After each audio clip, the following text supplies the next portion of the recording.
আসসালামু আলাইকুম, চলে আসলাম আবারও টেকনিক ইজি এডুকেশনের পক্ষ থেকে নবম শ্রেণীর স্বাস্থ্য সুরক্ষা বিষয়টি নিয়ে। নবম শ্রেণীর স্বাস্থ্য সুরক্ষা বিষয়টি আমরা প্রথম অধ্যায় শেষ করেছি। প্রথম অধ্যায়ের দুটি পর্ব দিয়ে আমরা প্রথম অধ্যায়টা শেষ করেছি। আজকে আমরা স্বাস্থ্য সুরক্ষা বিষয়টি দ্বিতীয় অধ্যায় নিয়ে আলোচনা করব। দ্বিতীয় অধ্যায় কি কি আছে আমরা একটু দেখব, এবং দ্বিতীয় অধ্যায় বেশ বড় আছে, সেজন্য এই অধ্যায়টি আমাদের দুটি বা তিনটি পর্বে শেষ করতে হবে এরকম। তো চলে যাওয়া যাক আমাদের বইয়ে, আমরা লেখাপড়া শুরু করি। আচ্ছা, এখানে আছে দেখো, স্বাস্থ্য অধিকার চর্চায় সচেতন হই, সহজেই স্বাস্থ্য সেবা পাই।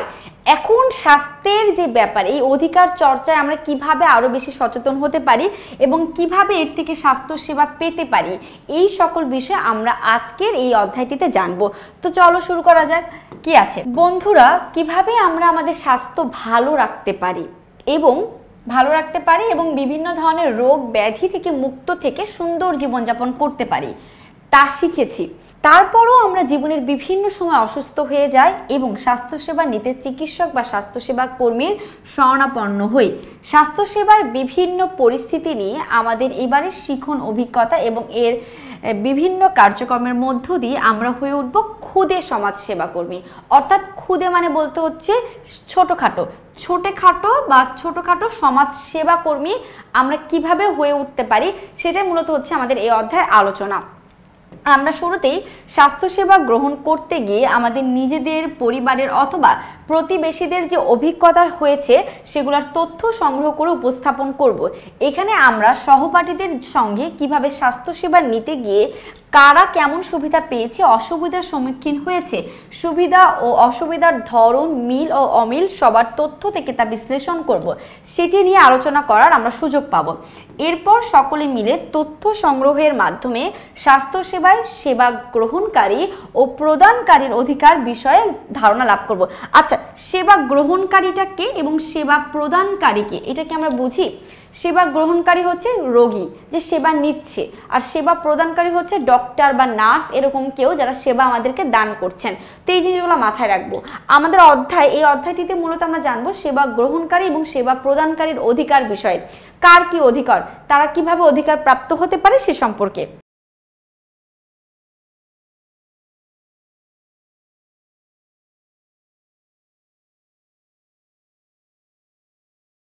একটি পর্যায়ে আমরা স্বাস্থ্যসেবার বর্তমান পরিস্থিতি ও সকল অধিকার সবাইকে জানানোর জন্য একটি সংবাদ সম্মেলন আয়োজন করব।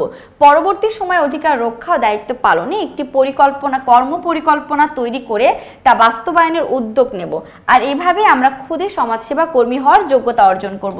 চলো তাহলে শুরু করি। ক্ষুদে সমাজসেবা, আমরা ছোটখাটো সমাজসেবা কিভাবে শুরু করবো, এটা নিজেদের উদ্যোগে এবং আশেপাশে আমাদের যে সকল মানুষগুলো আছে তাদের কাছ থেকে আমরা সহযোগিতা নিয়ে আমরা এই কাজগুলা শুরু করতে পারি। এইটা হচ্ছে হাসপাতাল, দেখো একটা হাসপাতাল, এটা হচ্ছে একজন রোগী যে হুইল চেয়ারে আসছেন, একটা হচ্ছে ডক্টর যে সেবা প্রদান করছেন। তো একটু আগে আমরা যেটা পড়লাম সেটাই হচ্ছে তারা দিচ্ছেন। একজন সেবা গ্রহণ করতে এসেছেন, আরেকজন হচ্ছে সেবা প্রদান করছেন। ঠিক আছে, এরপর দেখো কি আছে। প্রথমেই আমরা আমাদের দৈনন্দিন জীবনে স্বাস্থ্যসেবা পেতে নিজেদের অভিজ্ঞতা নিয়ে আলোচনা করেছি। এরপর নিজেদের পরিবারের বা অন্যান্য বয়স্ক অসুস্থ ব্যক্তি, বিভিন্ন লিঙ্গ ও যৌন বৈচিত্র্যের মানুষ, প্রতিবন্ধকতা সম্পন্ন ব্যক্তিরা সেবা গ্রহণ করতে সাধারণত কী ধরনের অভিজ্ঞতার মুখোমুখি হন সেই সম্পর্কে বিভিন্ন জনের অভিজ্ঞতা থেকে তথ্য সংগ্রহ করেছি। সেবা প্রদান করতে সংশ্লিষ্ট পেশাজীবী ও কর্তৃপক্ষ কী ধরনের ইতিবাচক ও নেতিবাচক অভিজ্ঞতার সম্মুখীন হন সে তথ্য গ্রহণ করেছি। এরপর সবাই নিজেদের সংগৃহীত তথ্য নিয়ে আলোচনা করে এসব ক্ষেত্রে কি হওয়া উচিত বলে মনে করি তা নিয়ে বিস্তারিত আলোচনা উপস্থাপন করেছি। আচ্ছা, মোটামুটি এখানে বলা হচ্ছে কিছু একটা উপস্থাপন আমরা করেছি, কিছু কাজ আমরা দেখিয়েছি, সেটা আমরা শিক্ষককেও দেখাতে পারি বা অন্য কোনো মাধ্যম দিয়েও কিন্তু আমরা এই জিনিসগুলা বিস্তারিত আলোচনা করেছি, সেই কথাগুলোই বলেছে। আচ্ছা, শারীরিক ও মানসিক। শারীরিক মানে কি, এই যে যেটা শরীর সেটা আমাদের শারীরিকভাবে দেখা যায় সেটাই, আর মানসিক জিনিসটা হচ্ছে যেটা আমাদের মনের দিক, সেটাকে আমরা মানসিক বলে থাকি। তো আমরা জানি শারীরিক এবং মানসিক এটা কোনটা কোন জিনিস, সেটা কিন্তু আমরা খুব ভালো করে জানলাম। শারীরিক ও মানসিক স্বাস্থ্যসেবা গ্রহণকারী ও প্রদানকারী সাধারণত যে ধরনের সমস্যার সম্মুখীন হয়ে থাকেন। এখন দেখো এখানে একটা আমাদের ছক আছে, ছকটা হচ্ছে সেবা গ্রহণকারী এবং একটা আছে সেবা প্রদানকারী। সেবা গ্রহণকারী মানে হচ্ছে যে রোগী, আর সেবা প্রদানকারী হচ্ছে ডক্টর যিনি সেবা দিচ্ছেন। এখন সেবা গ্রহণ করতে আসতে গিয়ে, সেবা প্রদান করতে দিতে গিয়ে শারীরিকভাবে এবং মানসিকভাবে আমরা কিছু সমস্যার সামনে পড়ি। এখন এই সমস্যাগুলো কি সেটাই আমরা এখন লিখব। ফার্স্টে আমরা শারীরিক সেবা লিখব, দেন হচ্ছে মানসিক সেবা লিখব।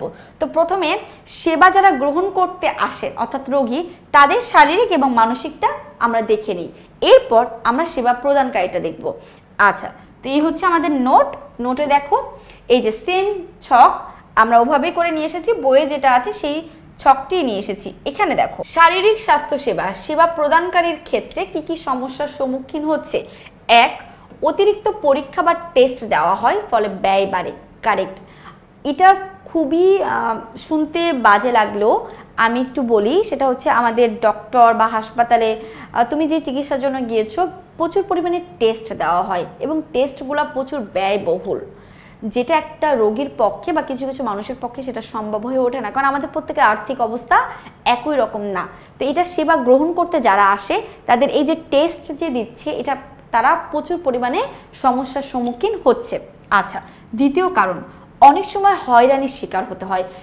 হয়রানি কি, ডক্টরের কাছে গিয়েছে, অনেক লাইনে দাঁড়িয়ে থাকতে হয়, সিরিয়াল দিতে হয়, লাইন দেওয়ার পরে পাওয়া যাচ্ছে না, ইমার্জেন্সি ঠিকঠাকভাবে থাকে না, তো বিভিন্ন হয়রানির পদক্ষেপ থাকে বা হয়রানির সুযোগ সুবিধা ওখানে মানে হয়রানি পেয়ে থাকে রোগীরা বিভিন্ন কারণে। 3, সব জায়গায় মানসম্মত সেবা পায় না। কারেক্ট, সব হাসপাতালে বিভিন্ন সরকারি হাসপাতালগুলোতে দেখা যায় যে মানসম্মত সেবা নাই, বিভিন্ন বেড নাই, বসার জায়গা নাই, ঠিকঠাকভাবে পরিষ্কার সুশৃঙ্খল জায়গা পাচ্ছে না। তো এই ধরনের শারীরিকভাবে রোগীরা অনেক অসুবিধার মধ্যে পড়ে, এটা আমরা জানলাম, শারীরিক অসুবিধাগুলো আমরা জানলাম। এখন মানসিক স্বাস্থ্য সেবার মধ্যে আমরা যেটা দেখব, অনেক সময় দেখা যায় কি যে লাঞ্ছিত হচ্ছে। এটার কারণ হচ্ছে রোগী দেখাতে গিয়েছে, তখন হচ্ছে আশেপাশে যে মানুষগুলো আছে, নার্স বা যারা ক্লিনিক পরিষ্কার টরিষ্কার করে, সেক্ষেত্রে তারা বিভিন্নভাবে অপমান করছে, তো তারা লাঞ্ছিত হচ্ছে, বৈষম্যের শিকার হচ্ছে। বৈষম্যের শিকার বলতে বোঝাচ্ছে ধনী গরিবের মধ্যে, যারা একটু গরিব তাদেরকে দেখা যাচ্ছে যে ওভাবে হচ্ছে প্রোটেক্ট করছে না, যারা খুবই টাকা আছে তাদেরকে প্রোটেক্ট করছে, তাদেরকে ভালো জায়গায় রাখছে। তো এইভাবে বৈষম্যের শিকার হতে হচ্ছে অনেক রোগীকে, এবং এই জিনিসগুলো হচ্ছে মানসিক স্বাস্থ্য সেবার মধ্যে পড়ছে। নির্যাতনের শিকার হচ্ছে, অনেক কারণে নির্যাতনের শিকারও হতে দেখা যায় বিভিন্ন হসপিটালগুলোতে। হয়রানির শিকার হচ্ছে, যেটা তো বললাম, মানসম্মত পুষ্টিকর খাবার পায় না।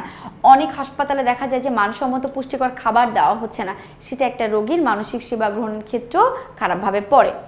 এরপর আমরা জানি সেবা প্রদানকারী যারা হচ্ছে সেবা দিচ্ছে, তারাও কোনো না কোনো সমস্যার মধ্যে পড়ে। একটু দেখি, সেটা হচ্ছে শারীরিক স্বাস্থ্য সেবাটা একটু আগে দেখব। প্রয়োজনে নিরাপদ পরিবেশ পায় না, অর্থাৎ যারা সেবা দিচ্ছে তারা তো একটা ডক্টরে বা একটা হাসপাতালের আন্ডারে তারা কাজ করে, তো দেখা যায় যে তারা যে পরিমাণে সেবাটা দিতে চাচ্ছে সেটা নিরাপদ পরিবেশ পাচ্ছে না, বিধায় দিতে পারছে না, এটা তার শারীরিক একটি সমস্যা। অনেক সময় রোগী সঠিক তথ্য দিয়ে সহায়তা করে না, দেখা যায় যে রোগী ডক্টরকে সঠিক তথ্য দিচ্ছে না, যেটা হয়েছে সেটা দিচ্ছে না, মিথ্যা কোনো কিছু বলছে বা লুকাচ্ছে, এই জিনিসগুলো হয়ে থাকে। পর্যাপ্ত প্রশিক্ষণ পায় না, সেবা প্রদানকারী অনেক ডক্টর আছে, নার্স আছে, তারা পর্যাপ্ত প্রশিক্ষণ পাচ্ছে না, যারা হবে তারা ঠিকঠাকভাবে কাজও করতে পারছে না। অনেক সময় বিশ্রামের সুযোগ পাচ্ছে না, যেটুকু বিশ্রামের প্রয়োজন সেই অনেক সময় সেটুকু বিশ্রাম তারা পাচ্ছে না, যেটা আসলে খুবই খারাপ ইফেক্ট বা খারাপভাবে দিচ্ছে। এরপর হচ্ছে সেবা প্রদানকারীর মানসিক স্বাস্থ্য সেবাটা কি দেখি। কিছু কিছু হুমকি বা চাপের মুখে থাকে, অনেক সময় লাঞ্ছিত হয়। অনেক সময় দেখা যায় যে রোগীদের কাছ থেকে হুমকির মুখে থাকতে বা চাপের মধ্যে থাকতে হচ্ছে, যার কারণে নিজেকে তিনি হয়রানির সৃষ্টি মানে হয়রানি মনে করছে বা হচ্ছে লাঞ্ছিত মনে করছে। এই সকল দিকগুলা কিন্তু আমাদের এইসব কাজে হয়ে থাকে।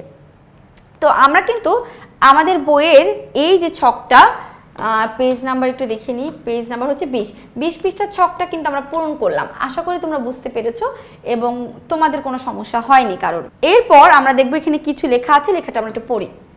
স্বাস্থ্যসেবা পাওয়া একটি মানবাধিকার। সামাজিক ও অর্থনৈতিক অবস্থান, লিঙ্গ, যৌন বৈচিত্র্য ভেদে যে কোনো মানুষের মর্যাদার সঙ্গে তার প্রয়োজন অনুযায়ী স্বাস্থ্যসেবা পাওয়ার অধিকার রয়েছে। শিশু ও বয়স্ক, প্রতিবন্ধিতা এবং অনন্য বিশেষ চাহিদা সম্পন্ন ব্যক্তিদের জন্য কিছু কিছু বিশেষ অধিকার রয়েছে। শিশু এক রকমের চিকিৎসা পায়, বয়স্ক এক রকমের চিকিৎসা পায়, অন্যদিকে আছে বিশেষ চাহিদা সম্পন্ন ব্যক্তি। এখানে বিশেষ চাহিদা সম্পন্ন ব্যক্তি বলতে কাদেরকে বোঝাচ্ছে? যারা প্রতিবন্ধী, তারা মূলত যাদের হচ্ছে হাত নাই জন্ম থেকে, যাদের পা নাই, যারা দুটি চোখ দেখতে পারে না, যাদের মস্তিষ্ক বিকলাঙ্গ, তো এই সকলকে মূলত বিশেষ চাহিদা সম্পন্ন ব্যক্তি বলা হয়। তো এরকম ক্যাটাগরিতে ভাগ করে দেওয়া হয় যে কারা কোন ধরনের চিকিৎসা পাবে ইত্যাদি। আবার এই স্বাস্থ্যসেবা প্রদানের কাজে সংশ্লিষ্ট চিকিৎসক, নার্স, স্বাস্থ্যকর্মী ও অন্যদেরও কিছু অধিকার রয়েছে। কখনো কি আমরা এই বিষয়গুলো লক্ষ্য করেছি? হ্যাঁ, ঠিকই। যখন আমাদের পরিবারের কেউ অসুস্থ হয়ে পড়ে কিংবা আমরা নিজেরাও যখন স্বাস্থ্যসেবা নিতে চিকিৎসা কেন্দ্রে যাই এবং স্বাস্থ্যকর্মীর কাছে যাই, তখন আমরা এই বিষয়গুলির মুখোমুখি হই। দৈনন্দিন জীবনে স্বাস্থ্যসেবা নিতে গিয়ে আমরা সাধারণত যেসব অভিজ্ঞতার সম্মুখীন হই, সেখান থেকে আমরা চিন্তা করতে পারি এসব অধিকার কিভাবে রক্ষা করা হচ্ছে, কিভাবে লঙ্ঘিত হচ্ছে। একই সঙ্গে এই অধিকারগুলো রক্ষায় কার কি ভূমিকা রয়েছে বা থাকা দরকার, সেসবও আমরা আলোচনা করব।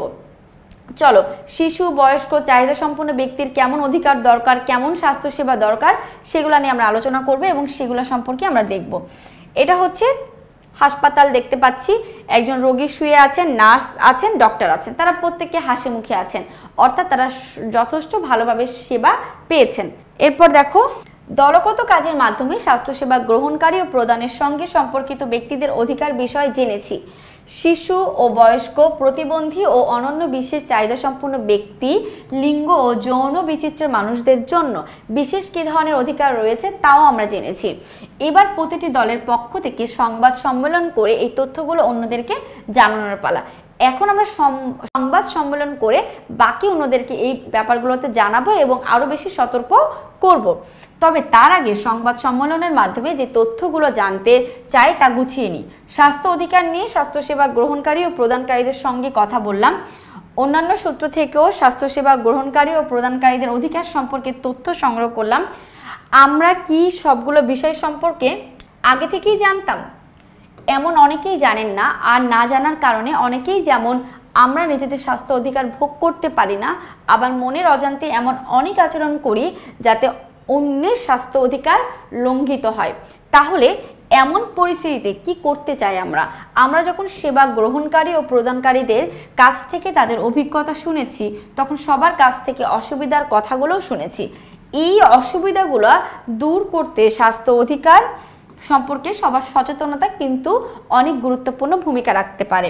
আর এই সচেতনতা তৈরি করতে ভূমিকা রাখতে পারি আমরা। কি করে করব তাহলে? এখন প্রশ্ন হচ্ছে কি করে তাহলে আমরা এই জিনিসগুলো করব? তার জন্য আরেকটি অপেক্ষা। আগে নিজেদের মধ্যে সচেতনতার কাজটি করি, সবাইকে জানানোর জন্য দলগতভাবে একটি প্রেস নোট তৈরি করব। কিন্তু তার আগে অপর পৃষ্ঠার ছকে স্বাস্থ্য অধিকার সম্পর্কে আমাদের প্রাপ্ত তথ্যগুলো ধরব। এখন আমরা পরবর্তী ছকে স্বাস্থ্য অধিকার সম্পর্কে, শিশু, বয়স্ক, বিশেষ চাহিদা সম্পন্ন মানুষ, এই স্বাস্থ্য অধিকার তাদের স্বাস্থ্য অধিকার সম্পর্কে আমরা পরবর্তী একটা ছক পূরণ করব। এই হচ্ছে ছক। দেখো, স্বাস্থ্যসেবা গ্রহণকারী ও স্বাস্থ্যসেবা প্রদানকারী কর্মীর অধিকার এখন আমরা জানবো। এর আগের ছকটা আমরা পূরণ করেছি স্বাস্থ্যসেবা গ্রহণকারী এবং প্রদানকারীর সমস্যার সম্মুখীন শারীরিক এবং মানসিকভাবে কিভাবে পায় সেটা। এখন আমরা জানবো তাদের অধিকার সম্পর্কে। আচ্ছা, স্বাস্থ্যসেবা গ্রহণকারীদের অধিকার। স্বাস্থ্যসেবা গ্রহণকারী অর্থাৎ যারা রোগী, তাদের অধিকারকে আবার দুই ভাগে ভাগ করা হয়েছে। কিভাবে? একটা হচ্ছে সাধারণ স্বাস্থ্যসেবা গ্রহণকারী, একটা হচ্ছে বিশেষ চাহিদা সম্পূর্ণ ব্যক্তি। সাধারণ মানে হচ্ছে যারা যে আমরা নর্মালি কথা বলতে পারি, আমাদের সবকিছু ঠিকঠাক আছে, তারা যদি কোনোভাবে জ্বর, ঠান্ডা, অসুখ হয়ে যায়, তাদের স্বাস্থ্যসেবা কিভাবে আসে। আর অন্যদিকে হচ্ছে বিশেষ চাহিদা সম্পন্ন ব্যক্তি, ঠিক আছে, যারা হচ্ছে তোমার প্রতিবন্ধী, একটু আগে বললাম, যাদের হাত নেই, পা নাই, জন্ম থেকে অন্ধ, তাদের কিভাবে আমরা চাহিদা দেখব সেটা। এইটা আগে আমরা স্বাস্থ্য সেবা গ্রহণকারীর অধিকার সম্পর্কে আগে আমরা জানি। তো আমরা একটু নোটে যাব, নোটে গিয়ে আমরা এগুলা দেখব। দেখো, সেম ছক আমরা তুলে নিয়ে আসছি, আমাদের বইয়ে যে ছকটা আছে সেই ছকটাই নিয়ে এসেছি। এখানে দেখো, সাধারণ স্বাস্থ্যসেবা গ্রহণকারীর অধিকারটা কেমন হতে পারে? এক, মানসম্মত স্বাস্থ্যসেবা পাওয়ার অধিকার রয়েছে, কারেক্ট। দ্বিতীয়ত, কার কাছ থেকে স্বাস্থ্যসেবা নিবে সে বিষয়ে স্বাধীনভাবে সিদ্ধান্ত নেওয়ার অধিকার। আমরা কিন্তু এটা দেখি যে আমি অসুস্থ হয়েছি, আমি কোন রোগী ডাক্তারের কাছে যাব, কার কাছ থেকে আমি স্বাস্থ্যসেবা নিব, এটা একদম সম্পূর্ণ নিজের একটি অধিকার আছে, তুমি নিজে নিতে পারবে। এরপরে 3 নাম্বারটা একটু লেখো, রোগের তথ্য উপাত্ত গোপন রাখার অধিকার রয়েছে। যেমন তোমার যে রোগ হয়েছে তুমি সম্পূর্ণ তুমি একটা ডক্টরকে জানাবে না, দরকার নেই। এই না জানানোর অধিকার সম্পূর্ণ তোমার রয়েছে। যদিও একজন ডক্টরকে না জানানো এটা কোনোভাবে তোমার জন্য ভালো ফলাফল এনে দিতে পারে না, অবশ্যই তোমাকে জানাতে হবে যে তুমি এমন রোগে ভুগছো। যত গোপন কথা আছে না কেন একজন ডক্টরকে সব খুলে বলতে হবে যদি তুমি সুস্থ হতে চাও তবে। 4, রোগী হিসেবে নৈতিক সান্ত্বনা পাওয়ার অধিকার রয়েছে। এক্স্যাক্টলি, ডক্টর তোমাকে একটা ভালো সান্ত্বনা দিবে এই ধরনের পাওয়ার অধিকার তোমার রয়েছে। তো আমরা কিন্তু মোটামুটি জেনে ফেললাম আমাদের সাধারণ যে রোগীগুলো আছে তারা কিভাবে স্বাস্থ্যসেবা পাবে বা তাদের কি কি অধিকার রয়েছে। এখন আমরা যেটা জানবো সেটা হচ্ছে বিশেষ চাহিদা সম্পন্ন ব্যক্তিদের তারা কিভাবে হচ্ছে স্বাস্থ্যসেবা পেতে পারে সেটা। 1, বৈষম্যহীন স্বাস্থ্যসেবা পাওয়ার অধিকার রয়েছে তাদের। 2, মানসম্মত স্বাস্থ্যসেবা পাওয়ার অধিকার রয়েছে। কারেক্ট। বৈষম্যহীন মানে হচ্ছে যারা একটু টাকা পয়সা আছে, যাদের শরীরটা খুব ভালো, তারা একরকম ট্রিটমেন্ট পাচ্ছে, আর যারা একেবারে পা নাই চোখ নাই তাদেরও হচ্ছে তাদের ট্রিটমেন্টে একটু অবহেলা করা হয়। কিন্তু একজন চাহিদা সম্পন্ন ব্যক্তি সে পুরোপুরি ভালো সেবা পাওয়ার একটা অধিকার রাখে। দ্বিতীয়ত, মানসম্মত স্বাস্থ্যসেবা, অর্থাৎ খুব ভালো পরিমাণে স্বাস্থ্যসেবার অধিকার তারা আশা করে। 3, আইনগত অভিভাবকদের মাধ্যমে সিদ্ধান্ত নেওয়ার অধিকার।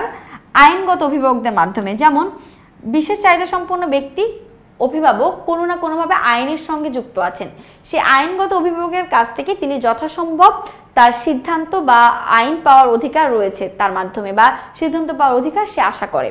4, রোগী হিসেবে সম্মান বজায় রাখার অধিকার। অনেক সময় দেখা গিয়েছে যে বিশেষ চাহিদা সম্পন্ন ব্যক্তিদেরকে হচ্ছে খুব ভালো পরিমাণে হচ্ছে সেবা বা সম্মান করা হয় না, কিন্তু তারাও ওই অধিকারটা চায় এবং এটাও তাদের একটি অধিকারের মধ্যে পড়ছে। এখন আমরা যারা সেবা গ্রহণ করে তাদেরটা জানলাম। লাস্ট আমাদের আরেকটি বইয়ের ছক যেটা আছে সেটা হচ্ছে সেবা প্রদানকারী কর্মীর অধিকার, অর্থাৎ যারা সেবা প্রদান করছেন যেমন ডক্টর, নার্স, তাদের কি কি অধিকার হতে পারে একটু দেখব। সেবা এখানে হচ্ছে প্রদান হবে প্রদানের জন্য প্রয়োজনীয় নিরাপদ পরিবেশ পাওয়ার অধিকার, অর্থাৎ যদি নিরাপদ পরিবেশ পায় তাহলে সেক্ষেত্রে তারা অনেক বেশি সেবা প্রদান করতে পারেন মানুষকে।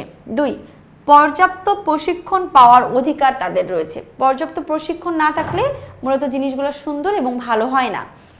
আচ্ছা, যে কোনো কাজের ক্ষেত্রে তুমি যত বেশি প্রশিক্ষণ গ্রহণ করবে ততই তোমার জন্য ভালো। দ্বিতীয় নম্বরটা তো বললাম। 3 নম্বরটা দেখো, চিকিৎসা ক্ষেত্রে, এখানে ক্ষেত্রে হবে চিকিৎসা ক্ষেত্রেও উপযুক্ত আধুনিক যন্ত্রপাতি ব্যবহারের সুযোগ পাওয়ার অধিকার, অর্থাৎ চিকিৎসা ক্ষেত্রে এখন আমাদের যুগ হচ্ছে ডিজিটাল যুগ, আমাদের প্রত্যেকের অধিকার আছে ডিজিটাল জিনিস সম্পর্কে আমরা বেশি করে জানবো। তো চিকিৎসা ক্ষেত্রে আরও বেশি পরিমাণে ইনস্ট্রুমেন্টগুলো দরকার পড়ে।